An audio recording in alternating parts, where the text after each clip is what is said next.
Nếu loài người đột nhiên biến mất, điều gì sẽ xảy ra với trái đất? Ngay khoảnh khắc con người biến mất, mọi cỗ máy do con người điều khiển sẽ lập tức mất kiểm soát. Tàu điện ngầm tiếp tục lao đi không mục đích, máy bay rơi thẳng từ trên cao, ô tô đâm vào nhau hỗn loạn. Toàn bộ hệ thống giao thông gần như sụp đổ chỉ trong tích tắc. Sau một ngày, các trung tâm điều phối điện lực ngừng hoạt động. Ngoại trừ một vài tia sáng yếu ớt từ các tấm pin mặt trời còn lại, thế giới sẽ hoàn toàn chìm vào bóng tối. Sau một tuần, thực phẩm bắt đầu thối rữa. Thú cưng vì quá đói sẽ phá cửa để chạy ra ngoài tìm thức ăn. Những con chó hoang tụ tập thành đàn, dường như đang bối rối không hiểu con người đã đi đâu. Trong khi đó, mèo, vẹt và các loài thú nuôi bị nhốt trong lồng chỉ có thể chờ đợi cái chết trong im lặng.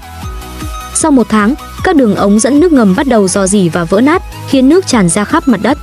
Điều kinh khủng hơn là các lò phản ứng hạt nhân không còn người điều khiển, sẽ mất kiểm soát, gây ra những thiệt hại khủng khiếp cho sự sống xung quanh. Một lượng lớn phóng xạ sau đó sẽ ảnh hưởng đến khí hậu toàn cầu, khiến nhiệt độ giảm mạnh và tuyết rơi kéo dài nhiều tuần trên toàn thế giới. Sau 6 tháng, các vệ tinh trong không gian bắt đầu lệch quỹ đạo và lần lượt rơi xuống khí quyển.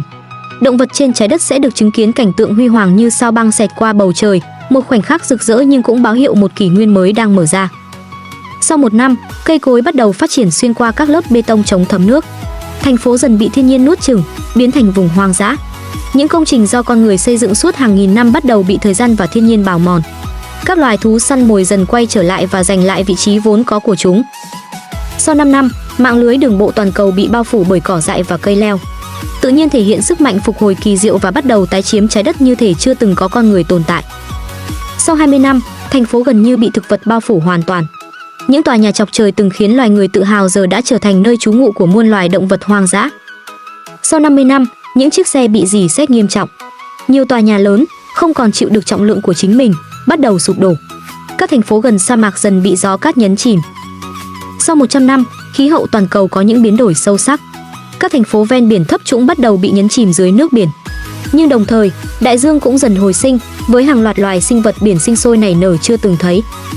Sau 500 năm, những công trình biểu tượng từng là niềm tự hào của nhân loại như tháp Eiffel hay cầu Cổng Vàng không còn ai bảo trì, bắt đầu mục nát và có nguy cơ sụp đổ bất cứ lúc nào. Sau 1000 năm, các công trình mang tính biểu tượng đã lần lượt sụp đổ. Những dấu tích vĩ đại của nền văn minh nhân loại dần dần biến mất không còn dấu vết. Sau 5000 năm, môi trường trái đất thay đổi rõ rệt. Không khí trở nên trong lành hơn, sự đa dạng sinh học được phục hồi. Động vật hoang dã một lần nữa thống trị hành tinh. Dấu vết của nền văn minh loài người bị thời gian mài mòn gần như hoàn toàn. Sau 10.000 năm, bê tông rạn nứt, sụp đổ, thép hoen rỉ và tan biến thành bụi đất. Liệu khi đó còn lại chút dấu vết nào của nền văn minh chúng ta? Có thể, một vài công trình kiên cố như Vạn Lý Trường Thành, Kim Tự Tháp Ai Cập hoặc kho hạt giống toàn cầu ở Na Uy sẽ còn sót lại như những chứng nhân cuối cùng của một nền văn minh đã từng tồn tại.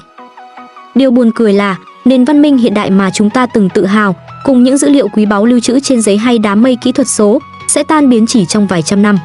Những điều chúng ta nghĩ là trường tồn, hóa ra lại quá mong manh.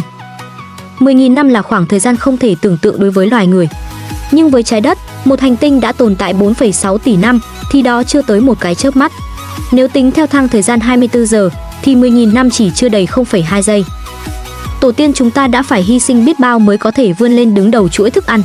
Thế nhưng chỉ vài trăm năm sau cuộc cách mạng công nghiệp, con người đã khiến trái đất bị tổn thương nghiêm trọng. Có lẽ chúng ta đã nhầm. Chúng ta vẫn chưa thực sự hiểu một điều. Trái đất không có con người sẽ ngày càng tốt đẹp hơn, nhưng con người nếu không có trái đất sẽ chỉ có sự diệt vong. Ngày nay, hàng loạt loài sinh vật biến mất mỗi năm. Các tài nguyên có thể khai thác trên trái đất cũng chỉ còn có thể duy trì thêm vài thập kỷ nữa. Nếu chúng ta không thay đổi, viễn cảnh con người biến mất sẽ không còn là giả định nữa. Đăng ký kênh để biết thêm nhiều kiến thức hữu ích nữa nhé.